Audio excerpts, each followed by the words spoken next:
Bonjour tout le monde, alors suite à vos demandes, je fais une petite vidéo sur les 5 parties de la création ou du développement d'un business, des affaires, peu importe le domaine d'intervention. Vous avez été nombreuses à m'écrire cette semaine, donc merci à toutes et à tous.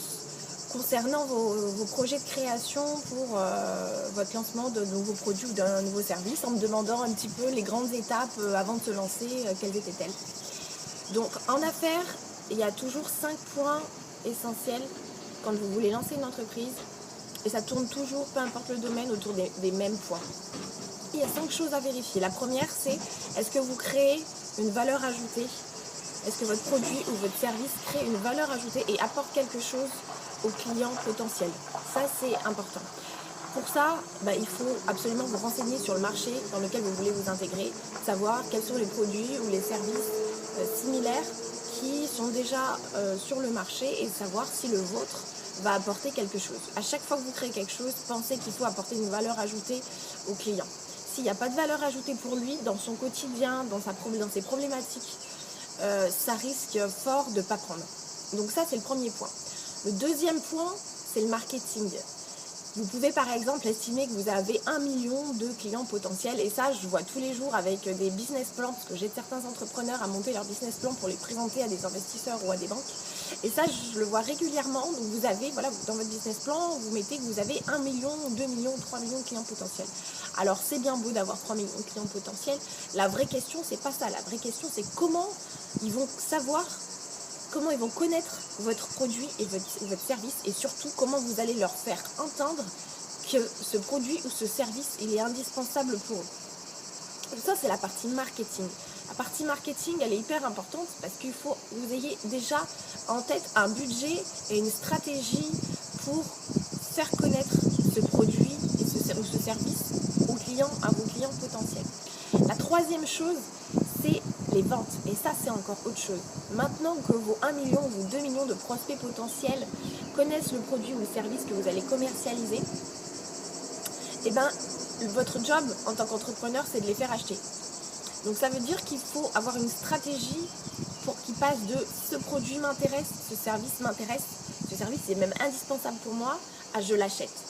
Alors vous le savez déjà tous, il y a plusieurs choses qui rentrent en considération dans cet acte d'achat et ça c'est le talent de l'entrepreneur. C'est pour ça qu'il y a certains entrepreneurs qui vont avoir un super produit, un super service, qui vont investir en com, etc. mais qui ne vont pas avoir la bonne stratégie pour faire passer de cette com à je l'achète. Ça c'est votre talent d'entrepreneur et ça c'est quelque chose à travailler.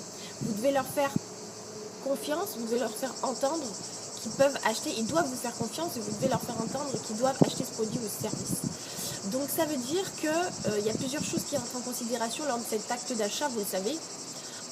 Déjà la première étape, on l'a dit, ils ont compris avec vos actions marketing que ce produit et ce service, il existait et il était indispensable pour eux. En tout cas vous leur avez fait croire qu'il était indispensable pour eux. Et la deuxième chose, bien sûr, il va y avoir un rapport de prix. Est-ce qu'ils vont estimer que si le prix est trop cher, est-ce qu'ils vont estimer que c'est trop cher par rapport aux bénéfices qu'ils vont en avoir en retour? Si le prix n'est pas assez cher, il est trop sous-estimé. Ils peuvent aussi penser que le produit ou le service n'est pas de qualité et donc ils peuvent avoir une réticence à acheter ce produit. Donc c'est à vous de trouver le bon prix pour votre produit ou votre service. N'allez pas, surtout pour moi, pour mes entrepreneurs qui viennent me voir, qui ont des petits budgets, n'allez pas chercher midi à 14h. Il y a déjà des produits ou des services qui doivent se ressembler, être similaires ou être sur le même market, qui sont déjà en commercialisation sur le marché. Donc prenez-en 10 échantillons par exemple, essayez d'évaluer de manière objective en comparaison avec votre produit à vous et essayez de trouver le juste prix par rapport à ce qui est déjà en commercialisation. Et ensuite, le quatrième point, c'est la livraison. Vous devez livrer votre produit ou votre service rapidement, dans de bonnes conditions. Et surtout, vous devez évaluer la satisfaction que les clients ont eue à cette livraison. Alors, j'en vois tous les jours. Ne vous entêtez pas si vous n'avez pas 98,98% de clients satisfaits. Parce qu'il y en a toujours 2% ou 1% de râleurs, ça c'est sûr. Mais si vous n'avez pas une très très bonne statistique sur la livraison de votre produit ou votre service, après livraison, donc la satisfaction de ce produit ou de ce service, c'est qu'il y a quelque chose à changer. Changez, acceptez la critique, changez le produit, changez le service, écoutez la critique, écoutez les retours que vous font les consommateurs, que vous font vos clients, et modifier encore jusqu'à temps que vous ayez 98,98% de clients satisfaits. Et enfin, il y a les finances. Le pilotage financier de votre projet, il est aussi important que votre produit ou votre service, si vous voulez qu'il soit périn dans le temps. Alors ça veut dire quoi un pilotage? Ça veut dire que par exemple tous les mois, la production, la livraison, le marketing, les fonctionnalités de vente, l'équipe support derrière vous coûte, je vous donne un exemple, 10 000 € par mois, mais il faut savoir en retour, une fois que vous avez déduit toutes vos charges, qu'est-ce que ça vous rapporte. Vous savez que dans ce bénéfice, ou ce revenu net, on va dire, une fois que vous avez viré toutes vos charges, à la fin du mois, vous savez qu'il y a de l'argent qui va devoir être réinvesti. Pourquoi être réinvesti? Parce qu'il faut améliorer les supports, améliorer le produit, embaucher de nouvelles personnes, faire grandir l'entreprise, se remettre en question.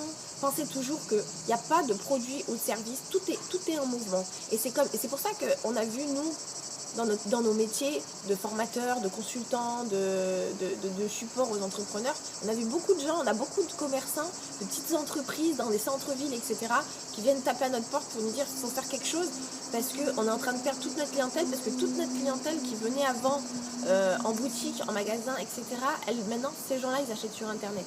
Et donc, ils ont eu vraiment une période de transition digitale qui a été difficile à mettre en place parce qu'il a fallu qu'ils comprennent, qu'ils acceptent que leur ancien business model n'était plus valable aujourd'hui. Donc ça a pris du temps. Donc restez toujours à l'écoute. Tout est en mouvement, tout va bouger. Les choses qui sont valables aujourd'hui ne sont pas valables demain. Le produit qui est best-seller aujourd'hui, demain il n'y a plus personne qui le voudra.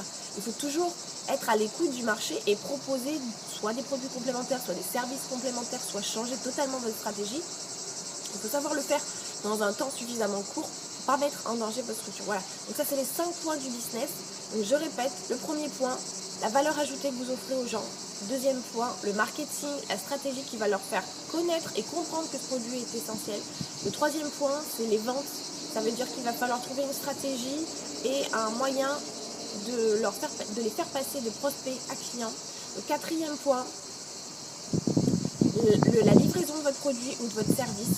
Ça veut dire qu'il faut absolument vérifier qu'il soit satisfait de ce produit ou ce service et sinon adapter. Et le cinquième point, c'est le pilotage de votre activité financière. Vous devez savoir tous les investissements que vous effectuez, vous devez savoir le retour exact de ces investissements. Voilà, j'espère que ça vous aura aidé un petit peu sur les 5 grands pivots principaux de la création et du développement du lancement d'un produit ou d'un service. Évidemment, il y en a plein d'autres. Évidemment, c'est extrêmement complexe, mais je vais essayer de vous aider, de vous faire d'autres vidéos qui vous aideront un petit peu à développer point par point toutes les stratégies qui sont possibles en 2017 et aujourd'hui, et surtout avec ma spécialisation, la partie digitale, pour le lancement de votre produit ou de votre service. Merci à tous de m'avoir écouté et à très bientôt sur ma page Facebook, Guéverger à Cécilia. Merci.